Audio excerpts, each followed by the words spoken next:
오늘 우리에게 주시는 하나님의 말씀 마태복음 19장 13절로 22절까지의 말씀입니다. 그때 사람들이 예수께 어린 아이들을 데리고 와서 예수께서 손을 얹어 기도해 주시기를 원했습니다. 그러자 제자들이 그들을 꾸짖었습니다. 예수께서 말씀하셨습니다. 어린 아이들을 내게 오게 하라. 그들을 막지 말라. 하늘나라는 이런 어린아이 같은 사람들의 것이다. 예수께서 그들에게 손을 얹어 기도해 주시고 그곳을 떠나셨습니다. 한 사람이 예수께 와서 물었습니다. 선생님, 제가 영생을 얻으려면 어떤 선한 일을 해야 합니까? 예수께서 대답하셨습니다. 왜 너는 선한 일을 내게 묻느냐? 선하신 분은 오직 한 분이시다. 내가 생명에 들어가려면 계명들을 지켜라. 그 사람이 예수께 물었습니다. 어떤 계명을 말씀하십니까? 예수께서 대답하셨습니다.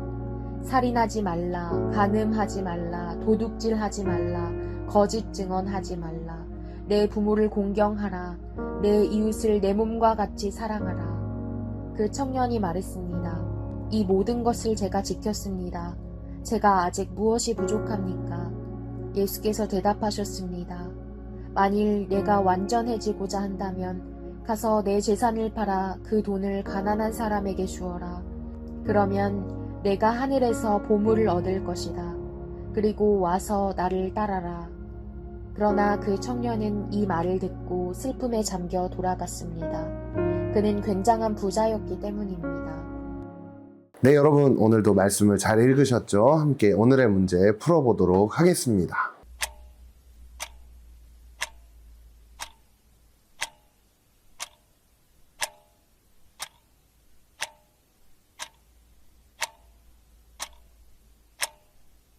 할렐루야! 오늘도 빨간 날, 쉬는 날인데 이 자리를 잊지 않고 오신 여러분들을 주님의 이름으로 환영하고 축복합니다. 오늘도 우리에게 주시는 하나님의 말씀을 잘 듣고 묵상하면서 이 말씀 앞에 결단할 수 있는 우리 모두가 되기를 간절히 축복합니다. 여러분, 우리가 천국에 가려면 어떻게 해야 하는지 혹시 알고 있나요? 오늘 말씀을 통해 우리는 하나님의 나라, 그러니까 천국 백성이 될 수 있는지, 어떻게 될 수 있는지를 말씀하고 계시는 것을 볼 수 있는데요. 먼저 우리가 지난주 말씀을 통해 나누었듯 마음이 어린아이와 같아야 한다는 것을 알 수 있었죠. 어린아이와 같다는 것, 전에도 설명했지만 여러분들 모두는 혼자서 잘 자라갈 수 없다는 것을 더 잘 알 거예요.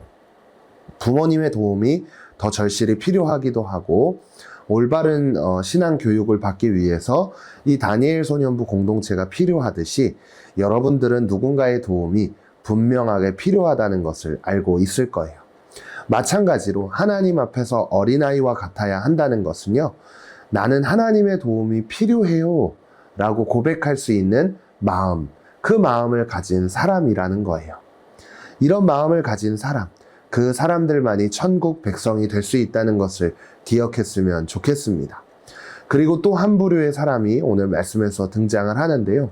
한 사람이 예수님께 나와서 묻기 시작합니다. 선생님, 제가 영생, 그러니까 천국에 가려면 어떤 일들을 해야 할까요? 이렇게 묻기 시작하는데요. 이 물음 앞에서 예수님은 분명하게 이렇게 말씀하십니다. 예수께서 대답하셨습니다. 왜 너는 선한 일을 내게 묻느냐? 선하신 분은 오직 한 분이시다. 내가 생명에 들어가려면 계명들을 지켜라. 예수님은 천국에 들어가기 위해서 어떻게 해야 한다고 하시나요? 바로 계명을 지켜야 한다 라고 말씀하십니다. 그런데 중요한 것은 이 사람은요, 하나님의 계명을 열심히 지켰다고 이야기하고 있어요. 오늘 말씀에서 함께 봤듯이 부모님도 공경했고 이웃들을 내 몸을 사랑하듯이 사랑했고요. 이 모든 것들을 열심히 지켰다고 자신은 말하고 있었어요. 그런데 예수님은 그 가운데 이렇게 말씀하십니다. 예수께서 대답하셨습니다. 만일 내가 완전해지고자 한다면 가서 내 재산을 팔아 그 돈을 가난한 사람에게 주어라. 그러면 내가 하늘에서 보물을 얻을 것이다. 그리고 와서 나를 따라라. 이 말씀을 하신 예수님의 이 말을 들은 그 사람의 반응, 어떤 반응을 보였죠? 이 말을 듣자마자 슬픔에 잠겨서 돌아갔다고 이야기하고 있습니다.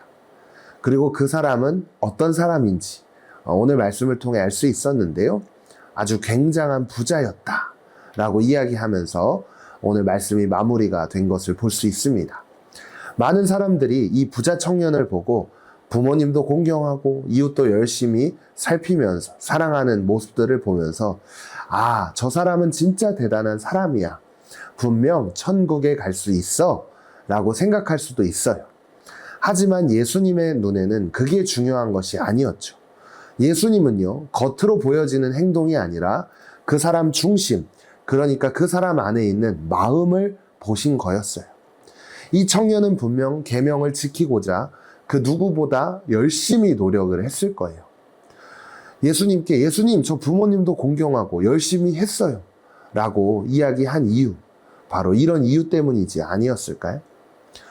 그래서 다른 사람들도 이 사람을 보면서 아, 정말 대단하다, 훌륭하다 생각했을 수도 있죠. 그런데요, 예수님은 그 청년의 마음 가장 깊은 곳에 하나님보다 더 사랑하는 것이 있었다는 것을 보신 거예요. 그게 바로 재산이었다는 거죠.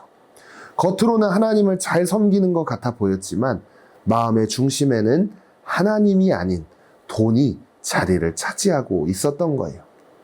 여러분, 하나님은 우리의 마음을 보시는 분이라는 거, 이걸 기억했으면 좋겠습니다.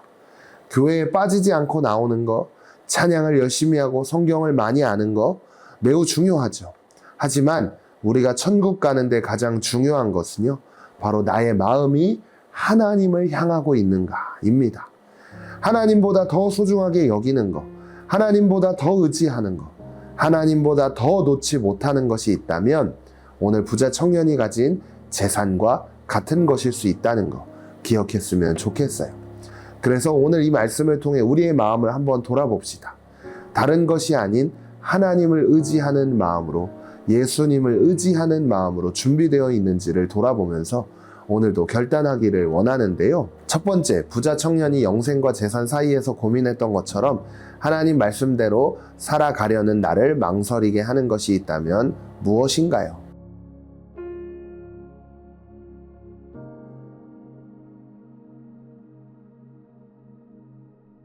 오늘도 말씀을 기억하며 함께 기도하겠습니다. 순전한 믿음을 기대하시는 주님, 제가 계산하거나 조건을 따지지 않고 어린아이처럼 주님을 따르기 원합니다.